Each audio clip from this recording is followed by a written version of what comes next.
पर आप सभी का स्वागत है। तो आज की इस वीडियो में मैं आपसे शेयर करने जा रही हूँ हरतालिका तीज व्रत की पूजन विधि कि आप घर में पूजा कैसे कर सकते हैं। बहुत ही सरल और आसान विधि मैं आप लोगों के साथ शेयर करने वाली हूँ।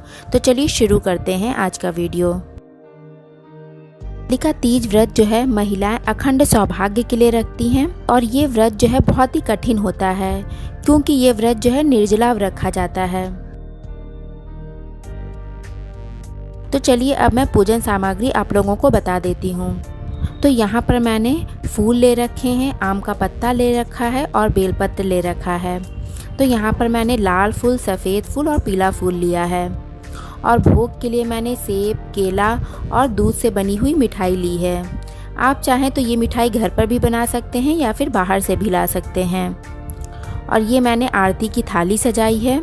तो इसमें मैंने घी का दीपक, कपूर, धूपबत्ती और घंटी रखा है। इसके बाद मैंने यहाँ पर गंगा जल ले रखा है, कुमकुम, पीला चंदन, विभूति और अक्षत ले रखा है, लाल चुन्नी और माचिस। और यहाँ पर मैंने श्रृंगार का सामान ले रखा है माता पार्वती को चढ़ाने के लिए। तो यहाँ पर मैंने लाल चूड़ी, बिंदी, सिंदूर, लाल कपड़ा। अगर इनमें से आपको कोई सामान नहीं मिला तो बिल्कुल परेशान ना हो। वो कहते हैं ना कि श्रद्धा के फूल ही काफ़ी होते हैं भगवान की पूजा के लिए। तो आप साधारण तरीके से भी पूजा कर सकते हैं। तो सबसे पहले पूर्व दिशा में एक चौकी रखेंगे, लाल कपड़ा बिछाएंगे, फिर गंगा जल से आचमनी करेंगे। इसके बाद शिव परिवार की फोटो को स्थापित करेंगे।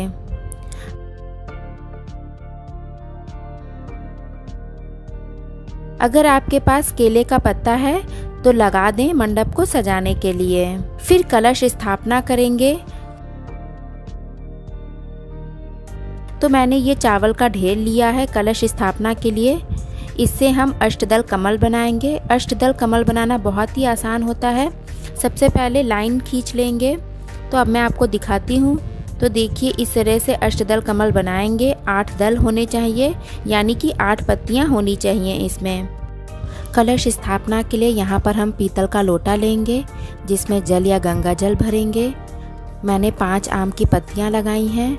आप 5 या 7 आम की पत्तियां ले सकते हैं। अक्षत डालेंगे, फूल डालेंगे। इसके ऊपर हम एक कटोरी रखेंगे जिसमें हमने अक्षत यानी कि चावल रखा है और फिर इसके ऊपर दिया रखेंगे और सच्चे मन से भगवान को याद करते हुए कलश स्थापित करेंगे। तो ये कलश स्थापित कर दिया है।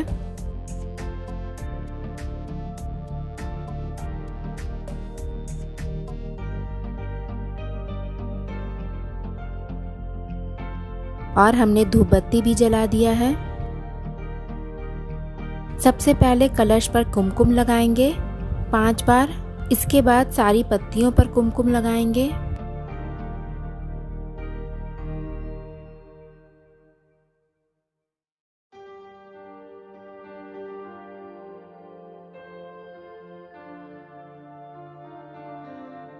कलश पर स्वास्तिक बनाएंगे जो कि बहुत शुभ माना जाता है। फिर भगवान शिव को चंदन का तिलक लगाएंगे। माँ पार्वती को कुमकुम लगाएंगे। गणेश भगवान को कुमकुम लगाएंगे। तो इस तरह से पूजा करेंगे।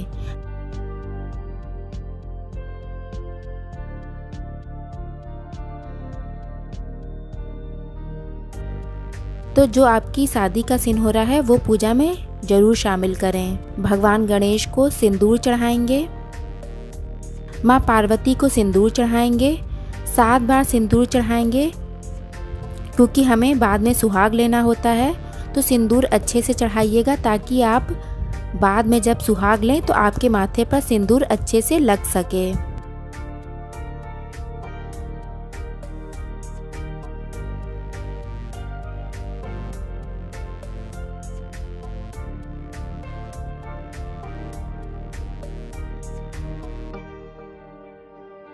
भगवान गणेश को दूब अर्पित करेंगे, फूल चढ़ाएंगे, लाल रंग का फूल अर्पित करेंगे।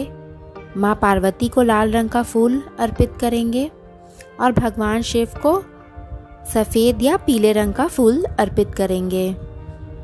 क्योंकि भगवान शिव को सफ़ेद रंग का फूल बहुत ही प्रिय है।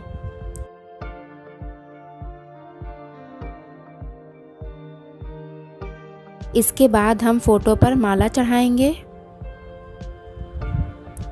कलश पर फूल अर्पित करेंगे, भगवान शिव को बेलपत्र चढ़ाएंगे। आप 5, 7 या 11 बेलपत्र चढ़ा सकते हैं। बेलपत्र आपको 3-3 पत्तियों वाला चढ़ाना है और वो कहीं भी कटी नहीं होनी चाहिए, इस बात का ध्यान रखना है।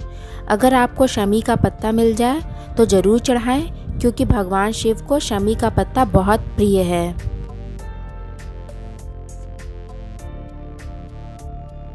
इसके बाद भगवान को वस्त्र चढ़ाएंगे। तो मैंने लाल रंग का वस्त्र चढ़ाया है।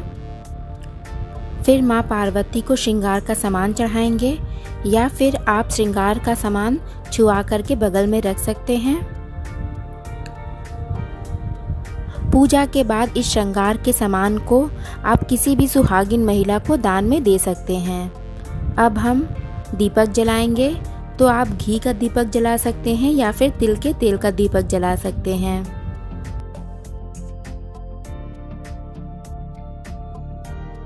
इसके बाद हम भोग अर्पित करेंगे। तीज है तो हर चीज़ 3-3 चढ़ानी है।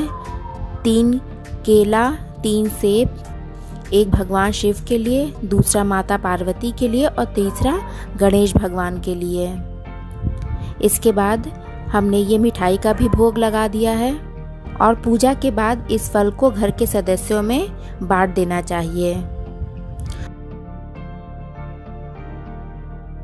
माँ पार्वती को बिंदी के पत्ते में से एक बिंदी निकाल करके लगा देंगे और जब हम पारण करेंगे तो एक बिंदी निकाल करके स्वयं भी लगा लेना होता है। इसके बाद हम कथा पढ़ेंगे। तो कथा पढ़ने से पहले हम हाथ में अक्षत और फूल ज़रूर लेना चाहिए, उसके बाद ही कथा पढ़नी चाहिए।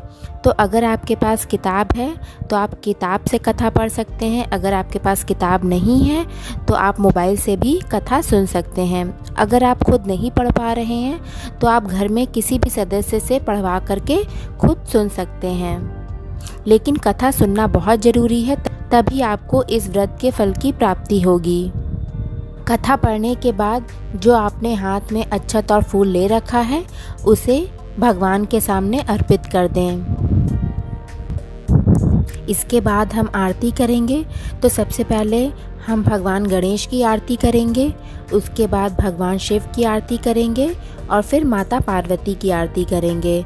तो ये तीनों आरती करना बहुत ही ज़रूरी है। इसके बाद घर में हम सभी को आरती देंगे और भगवान से क्षमा याचना करेंगे कि हे भगवान, अगर पूजा में हमसे कोई भी गलती या भूल चूक हुई है तो उसके लिए हमें माफ़ करें और हमारी पूजा को स्वीकार करें। इसके बाद हम सुहाग लेंगे। तो सुहाग हमने 7 बार चढ़ाया था, तो हम 7 बार अपनी मांग में सिंदूर लेंगे।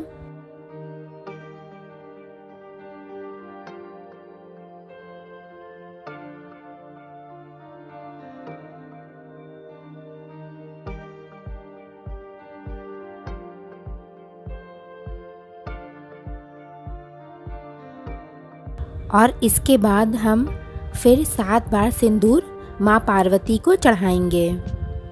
तो माँ पार्वती से इस तरह से आपको सुहाग लेना है।